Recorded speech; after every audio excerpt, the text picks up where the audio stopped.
Me dobló la dosis y no me ha hecho gran. Me sube y me baja como loca, parece montaña rusa. Bueno, prueba con eso porque a mí me ha ayudado. Sí, sí lo voy a hacer. Pues bienvenidas, vamos a empezar porque ya, yo no sé, pero recuerdo que los años anteriores, el jueves entrante, que es prácticamente Acción de Gracias, ustedes están ocupadas con actividades de pavo, no sé ahora. Yo no sé, yo no festejo el Thanksgiving. Para mí, el guatemalteco es el famoso fiambre cuando se da gracias de las cosechas. Y bueno, doy gracias todos los días a nuestro Señor. No yo paso soy de jueves también. Bueno, pues yo voy a intentar hoy terminar el curso para que si ustedes tienen ocupaciones ese día, porque yo recuerdo que ese día la mayoría Gailing y Pinning son las que yo he sabido, pero Y se va a conectar el otro fin de semana porque viene su hijo de los Estados Unidos a estar la semana entera. bueno. ¿Tú Pero Gilda, celebras Thanksgiving? Yo sí. No, pero ahora no. Ajá. Ok, bueno. De todas Además maneras, de la última clase. no, yo estoy de acuerdo, pero si no pueden, por eso es que yo iba a intentar hoy terminar por si no podían y hacerles ver que lo que tienen que hacer para tener su nota como otros años es contestar las evaluaciones. Acuérdense que es muchísimo, porque son 325 diapositivas y cada una tiene un montón de preguntas. No sé si lo han ido haciendo como la recomendación que se dio al ¿Por qué principio. mejor no nos haces un examen y lo contestamos? Porque yo necesito ver si comprendieron cada sesión. Miren, esa es una cosa. Y otra, antes de empezar, pues yo no había pensado, no sé qué les parece a ustedes, porque no sé si están saliendo, están reuniendo, pero ya de alguna manera sí pueden, quieren, pues de alguna manera tener una especie de clausura con comentarios, ya sea virtual o presencial, como a ustedes les parezca, el otro jueves o cuando a ustedes les parezca, porque como no sé cómo están de sus ocupaciones. El otro jueves sería la última sesión. Si ustedes no pueden jueves, si quieren que yo se las adelante, con mucho gusto, y si no, voy a tratar hoy de terminar para que ustedes estén libres en sus actividades. Esa es la idea.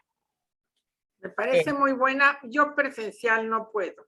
Okay. Mañana veo al cardiólogo y con estos fríos no quiero salir. Así que ¿quién se quiere reunir el próximo jueves? Pues no sé, pero ahí lo tienen. Vamos a empezar para no perder tanto tiempo y ustedes lo van decidiendo y si hay clases el otro jueves, y si no hay, pues ya. Hay que ver a las otras niñas también. Ajá, ok, perfecto. Entonces estamos en la sesión de María y acuérdense que habíamos dicho que es un misterio que tiene que ver con la iglesia. O sea, eso hay que tenerlo claro porque María es un tema teológico y nuestro curso se llama Teología Bíblica. Entonces no la podemos erradicar de ese mundo teológico, de ese pensamiento teológico. María va a ser representada tanto en la virginidad, en la maternidad, en la concepción, como un tema eclesial. No sé si el documento que nos mandaste es una belleza, es una belleza. Bueno, pues qué bueno. Siempre es para apoyar esta materia y tener uno claro el enfoque. Sobre todo porque ustedes son formadoras en otros lugares y entonces ustedes tienen que tener muy claro que el tema de María es un tema teológico. No es un tema histórico, no es un tema moral, no es un tema, el tema de la virginidad, no es un tema moral, no es un tema sexual, el tema de la concepción no es un tema también por la maternidad, es un tema teológico en el cual nosotros vamos a ver cómo se desarrolla, así en grandes rasgos, porque ustedes ya tuvieron Mariología, entonces yo creo que esto ustedes lo tienen claro desde su estudio que han hecho, ¿verdad?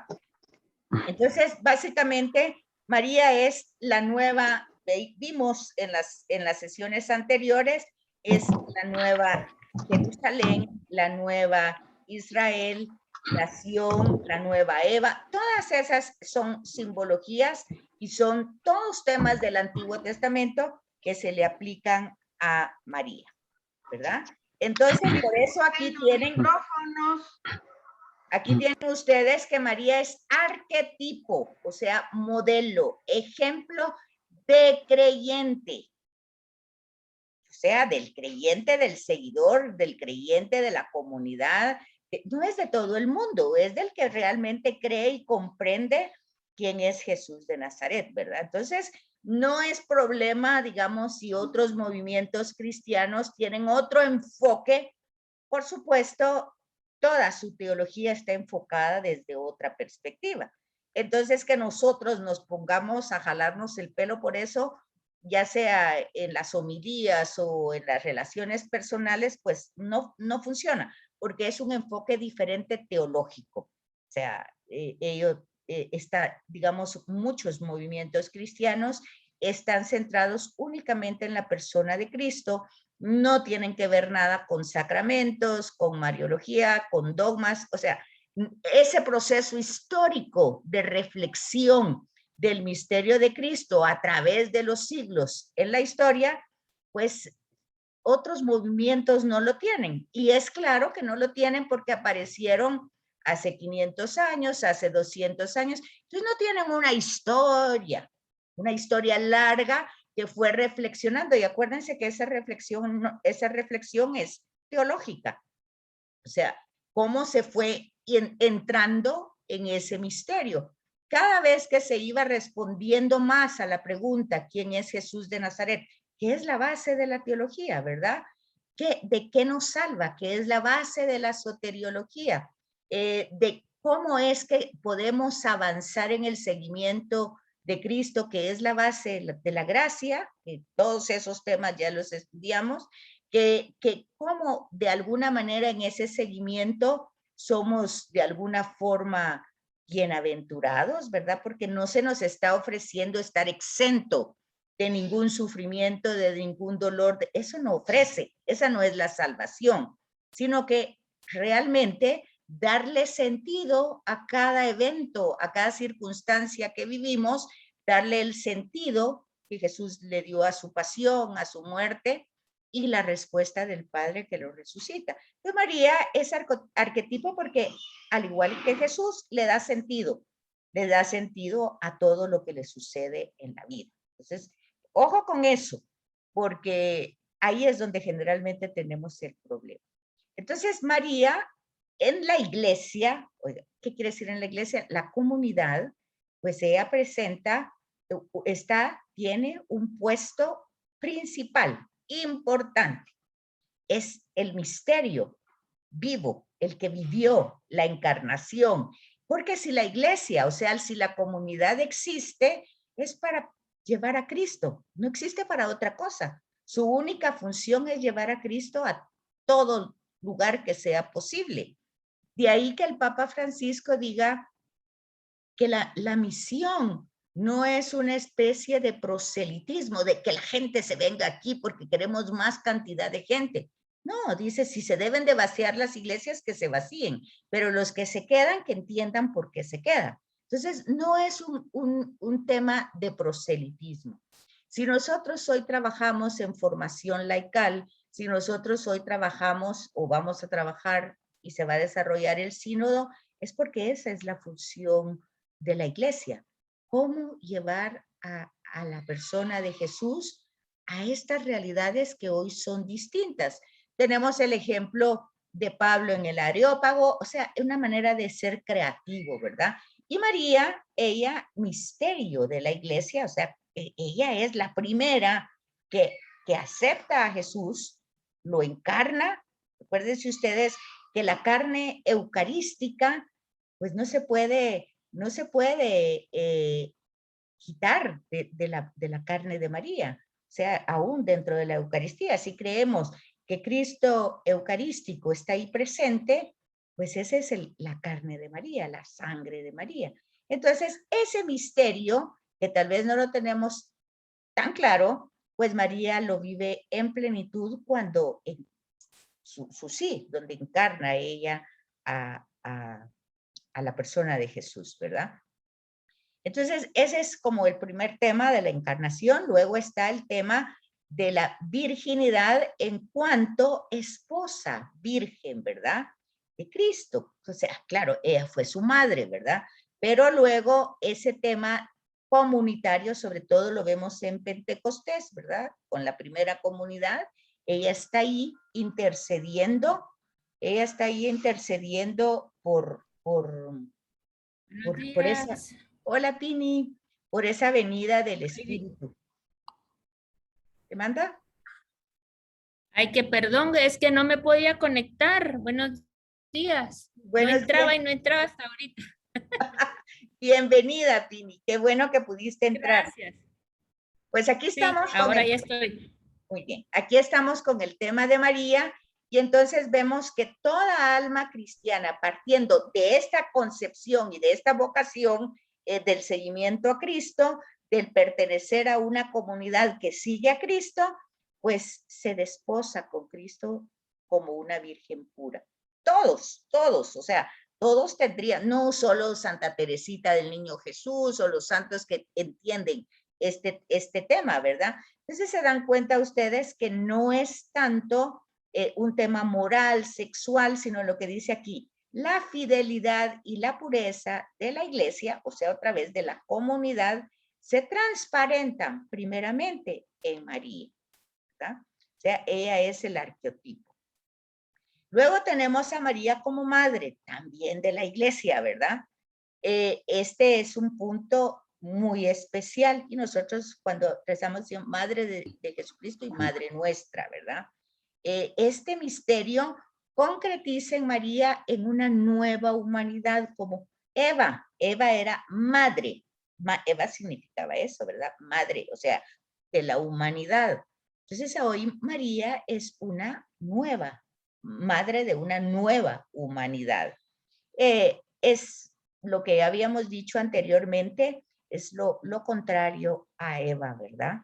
Y entonces aquí vamos viendo de que Jesús, así lo va a presentar Pablo, el nuevo Adán, María, la nueva Eva. Eso es teología. Esto es interpretación de la historia de la salvación.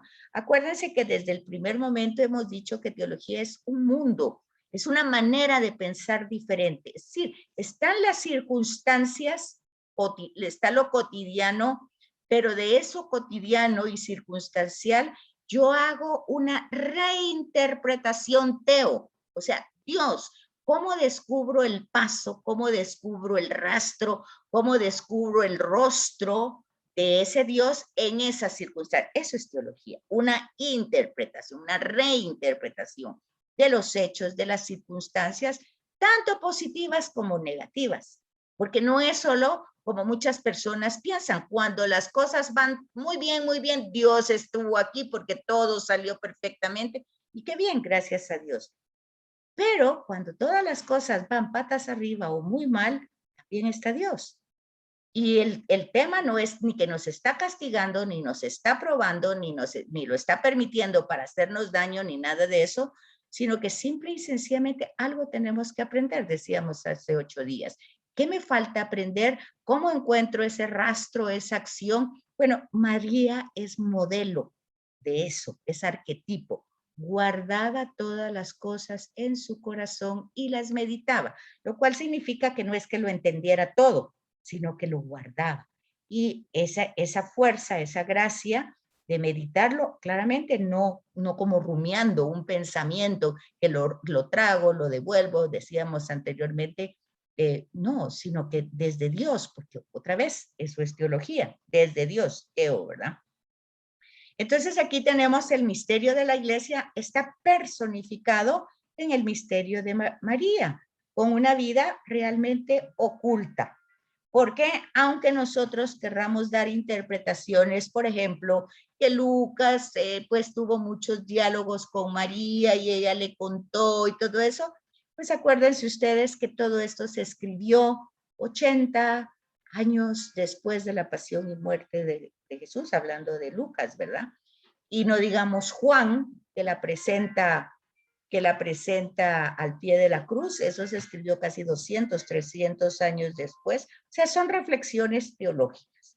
Entonces, ese misterio de la virginidad, o sea, la Inmaculada Concepción, nupcial como la esposa, pureza total como la Inmaculada, todo eso es fruto de la gracia de Dios en todo su ser. Es decir, que si nosotros podemos darnos cuenta y dar gracias a Dios por lo que es María, básicamente es porque ella se abrió al misterio de la gracia. Ella le permitió actuar a Dios. Cuando ella dice, he aquí la esclava del Señor, pues ella sabía lo que estaba diciendo. No como a veces nosotros que decimos, Señor, haz lo que quieras conmigo, y al primer catarrito estamos pegando de gritos, ¿verdad? No, ella sabía que era ser esclava en su contexto, entendía el tema, en su contexto cultural entendía la postura de una mujer, en el contexto cultural ella sabía si resultaba embarazada sin estar casada, qué era lo que pasaba. O sea, ella no es que se abstraiga o se salga de su historia. Ella acepta, ella asume las consecuencias de ser la esclava del Señor.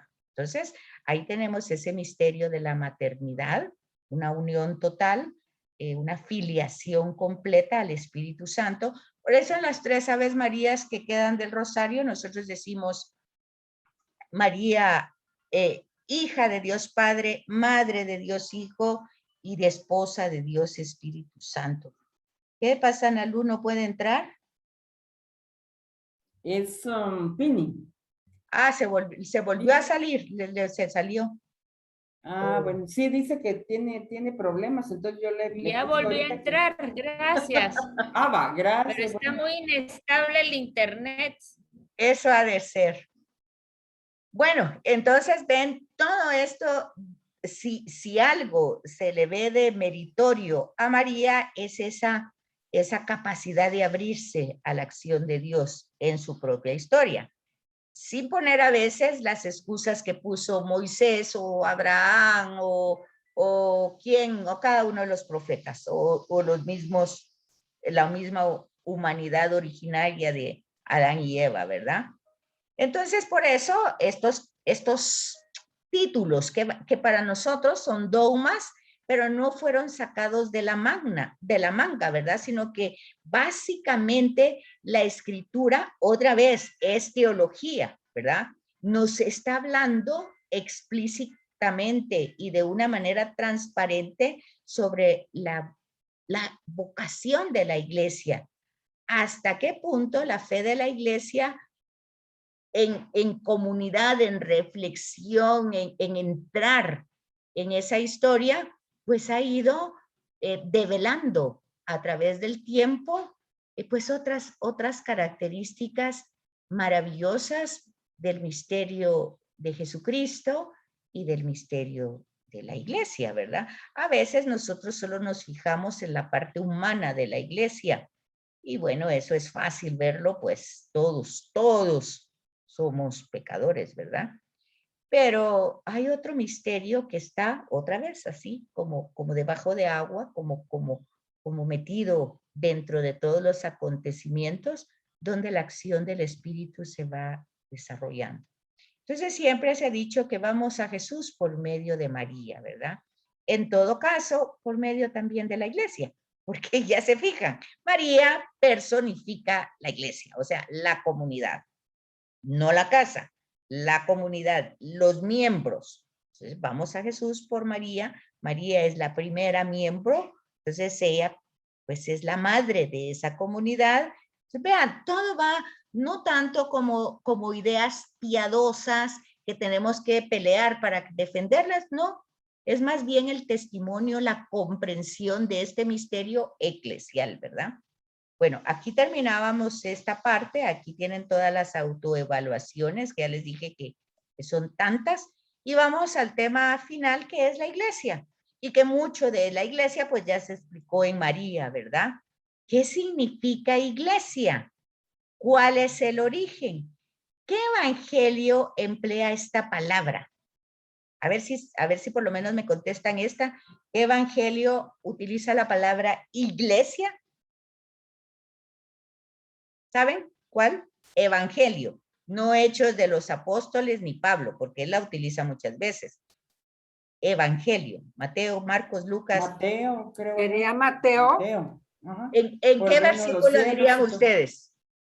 Ay, ¿Dónde? Eso sí está No, más. pero no, es que no les estoy pidiendo un número, les estoy diciendo una referencia. En donde Jesús bueno. dice, tú eres Pedro y sobre esta piedra edificaré mi iglesia. Esa es la única Ajá. vez que hay la Mateo palabra iglesia. 15, entonces, por ahí. Entonces, 15, ahí 16, por ahí. está. ¿Ve? Mateo 16. Eso, mero, gracias. Bueno, entonces vean que desde ese evangelio, porque no es desde todos, en el evangelio de Juan, la iglesia empieza en la cruz.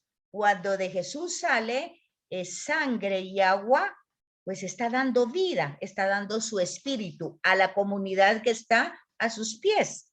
Y ahí está María, y ahí están un grupo de mujeres y un apóstol, ¿verdad? Entonces depende del enfoque, pero entonces se va, y del evangelio, porque no están iguales. En Marcos no hay nada de eso, ¿verdad? Y en Lucas, pues Lucas lo va desarrollando de otra manera. Pero sí les queda claro eso, ¿verdad? Sí. Sí. Ok. Entonces, ¿cuál es la actitud realmente de las comunidades? Pues en nuestra vida tenemos que ir trabajando, tenemos que ser conscientes, darnos cuenta que nuestras capacidades, eso lo hemos dicho muchas veces, son limitadas. Si somos capaces de mucho, pero ese mucho tiene un límite. Podemos amar limitadamente, podemos ser fieles limitadamente. Entonces, básicamente nuestro trabajo es con nosotros mismos. Y como nos damos cuenta que aún nuestros esfuerzos son limitados para lograr amar como el Señor quiere y ser fiel como deberíamos, pues entonces nuestra primera acción es darnos cuenta de eso y luego pues pedir la fuerza del Espíritu para que las obras y palabras que nosotros tenemos pues vayan entrando en sintonía con las enseñanzas que el magisterio, que es el que ha ido reflexionando a lo largo de la historia y que nos va presentando las nuevas modalidades, pues que cada vez que estas modalidades se vayan desarrollando no hagamos berrinches, ¿verdad? Y que así no, y que por qué, y que antes, y que pues no. Tenemos que ir entendiendo esas nuevas modalidades en consonancias con el Evangelio, ¿verdad? Y no, pues, aferrarnos.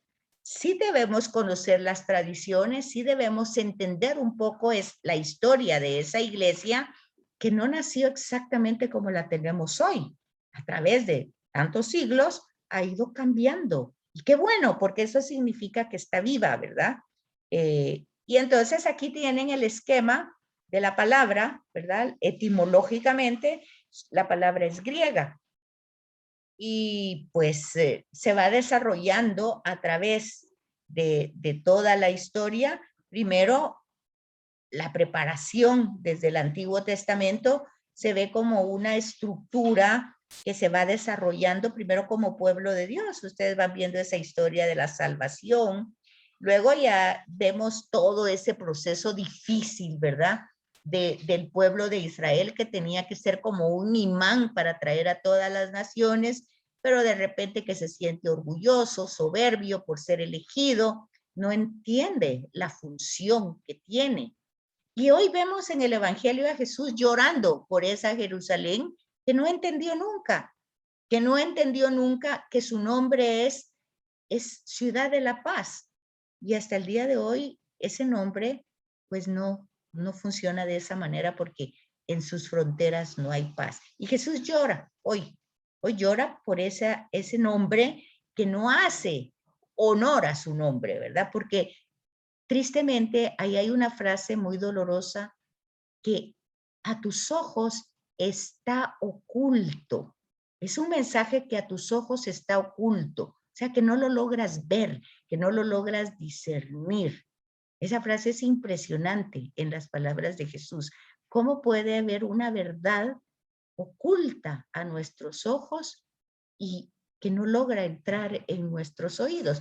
Y no es porque Dios no quiera, está haciendo todos los esfuerzos, pero nos volvemos tan herméticos a veces en las tradiciones, a veces en los ritos, hay tal hermetismo que no podemos avanzar. Entonces aquí tenemos esta fundación en etapas, esta reunión y formación de los discípulos, ¿verdad? La primera comunidad, los 12, ¿verdad? Luego tenemos en Hechos de los Apóstoles un desarrollo de la iglesia, cómo se va extendiendo, cómo las mismas amenazas a la comunidad, cómo haberlos sacado del templo y de la sinagoga, hacen que ellos emigren, y con la migración de ellos, la palabra también emigra, sale, ¿verdad? De donde se originó y se va a otros lugares. Entonces tenemos distintas teologías, o sea, reflexiones. Cada evangelio es una reflexión diferente de la comunidad, porque acuérdense ustedes que esas comunidades eran distintas. La comunidad de Marcos era romana, la comunidad de Mateo era judía, la comunidad de Juan era agnóstica, ¿verdad? Tenían distintas concepciones, y la de Lucas era griega. Entonces, y luego vemos cuando Pablo forma comunidades en toda esa área de Grecia, pues vemos todos los lugares, cada quien con su cultura, con sus costumbres. ¿Cómo se puede ser uno dentro de tanta diversidad? ¿Cómo? Dentro de tanta cultura. Bueno, ese es el trabajo. Ese es el trabajo de cumplir lo que dice la oración sacerdotal. Padre, que sean uno como tú y yo somos uno, para que crean, ¿verdad? Hoy hay un objetivo, no es simple y sencillamente por cualquier cosa. Bueno, entonces aquí tenemos teológicamente una síntesis. Esta comunidad la desarrollan los hombres, la humanidad, porque realmente es grupo de seres humanos, pero está sostenida, tiene columnas, tiene soportes, y estos soportes, pues primeramente es el Espíritu Santo, ¿verdad? El principal, y luego las columnas de quienes fueron testigos del mensaje, lo transmitieron oralmente y luego fue escrito por comunidades, ¿verdad? Entonces todo se trata de unificarlo, pero no en el sentido de que todos piensen o hagan exactamente lo mismo, porque hay una gran diversidad de culturas, de idiomas, de costumbres, pero que todos cuando reflexionen en la persona de Jesús, pues no haya tanta división, no haya tanta confusión. Esa es la teología, ese es el esfuerzo. Por eso decíamos al principio del curso que todos tendríamos que tener un poco de teólogos, ¿verdad? Entendiendo lo que creemos, ¿verdad? Y entonces ese es el objetivo de las comunidades, de la misión de María como ejemplo, como modelo, y el llamado a todos los miembros de la comunidad, ¿verdad? A servirla cada quien, mire, con su carisma propio. Pablo hace un ejemplo muy lindo, una metáfora del cuerpo, ¿verdad? Entonces, ahí eso está muy claro. Entonces, muchas personas ven hoy en día solo la parte humana, ¿verdad? Que es una institución humana, sumamente pecadora, con tantas cosas, creencias, cultos, atrasada, cerrada. Bueno, nosotros somos responsables de esas concepciones, porque no hemos muchas veces comprendido. Por ejemplo, ese llanto de Jesús hoy, pues no es que lo tenemos que pensar solo en Jerusalén, pues hay un programa que se llama Donde Dios Llora, o sea, y va presentando lugares donde se viven verdaderos temas de injusticia, de dolor. Hoy mismo, nosotros podemos tener una idea de, ay, sí, qué barbaridad, los migrantes que se van. No, pero así ha sido la historia de la humanidad. Han migrado porque han buscado otros lugares, que hoy se han cerrado fronteras, pero imagínense, hay países que están llegando a la Luna, a Marte. ¿Por qué? Eso es migración también, porque están buscando cuando esto se acabe a dónde nos vamos. Así es el ser humano y el mismo Jesús, de alguna manera, en algún momento también migró cuando lo iban a matar, porque era un niño, es la familia, ¿verdad? En fin, a veces nosotros solo vemos parcialmente, estos que vinieron son sucios, son pues esto, aquello. Pues ahí es donde también Dios llora, ¿verdad? Porque a pesar de que somos cristianos, pues tenemos, no sé, ciertas ideas que la teología tiene que corregir, ¿verdad? O por lo menos darle el enfoque matizado que corresponde.